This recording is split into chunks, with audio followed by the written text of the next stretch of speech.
My name is Mara Whitfield. Tonight was my 36th birthday, a performance in our Buckhead mansion. Crystal flutes, a quartet in soft jazz, 40 guests. Halfway through dessert, my father stood, wine sloshing, and lifted his glass like a gavel. "You're not even half the woman your 16-year-old sister is," he announced. My mother's smile sharpened. "Be grateful we still let you live here, Mara." Lila, legs crossed on the velvet sofa, tilted her new Rolex. "Exactly. Some of us deserve this lifestyle." The air thinned. Silverware paused. Every face turned to me. I didn't cry and I didn't erupt. I set my napkin down, pushed my chair back slow enough for the feet to scrape marble, and smiled like I'd finally remembered the punchline. "Then let her start paying your salary," I said, eyes on my father. "Because, Dad, you're fired, effective tonight." His glass stalled. My mother's mouth fell open. Lila blinked, performance face slipping. Silence. Electric. I raised one finger. The lights lowered by design, not accident. The chandelier lifted on concealed cables. A projector lens revealed itself like an unblinking eye. From behind the dessert station, my attorney, Rowan Pierce, stepped out in a charcoal suit and clicked a remote. Slide 1 filled the screen. Whitfield Holdings, Employment Termination Notice. Graham Whitfield, Chairman Emeritus, effective immediately. Gasps, then phones. Rowan clicked again. The contract my father signed last year bloomed 20 feet wide, his signature circled in red, the clause that mattered highlighted. Employment at will, termination without cause, severance nil. He lunged, bourbon darkening his shoes. "This house, this company, carry my name."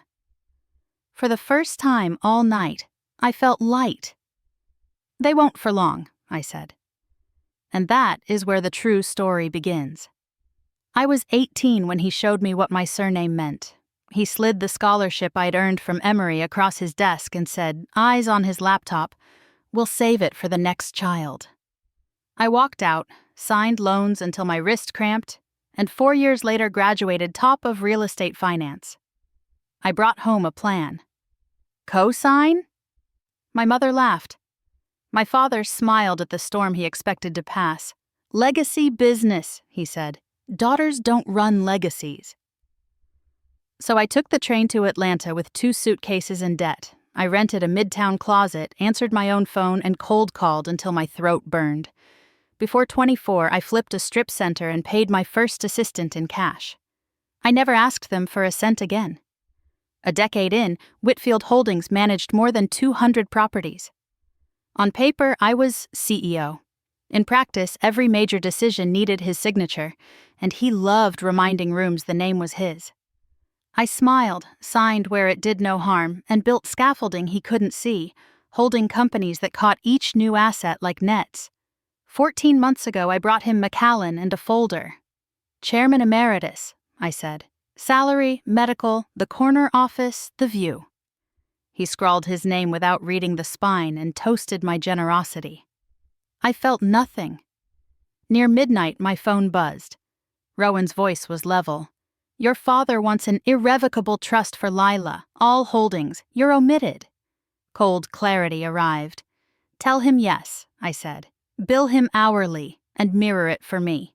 Rowan exhaled. Understood. I opened an encrypted directory on my laptop and named it Endgame. By morning, I had 47 moves and a clean conscience. First, the board, no parents in the room, voted me sole managing member of the parent LLC. Next, I formed the Mara Whitfield Irrevocable Trust in Delaware with 3 independent trustees. New leases, refinances, acquisitions, all funneled through the trust. Lila posted jets and white orchids. The timestamps mated to corporate spend. 8 months later, the trust quietly owned 92% of the operating entities. I filed an anonymous IRS Form 211 through Rowan's firm with 2 years of reconciled statements. I didn't want bounty. I wanted gravity. The party was the fuse. The aftermath was the fire. 3 weeks later, the first freeze orders hit every account still bearing my father's name. Club access died. The black cards turned to plastic. A notice landed: back taxes, penalties, interest, 8 figures before coffee. The Buckhead house listed. A stranger bought the view. My parents moved into a 2-bedroom in Sandy Springs. Beige carpet, thin walls.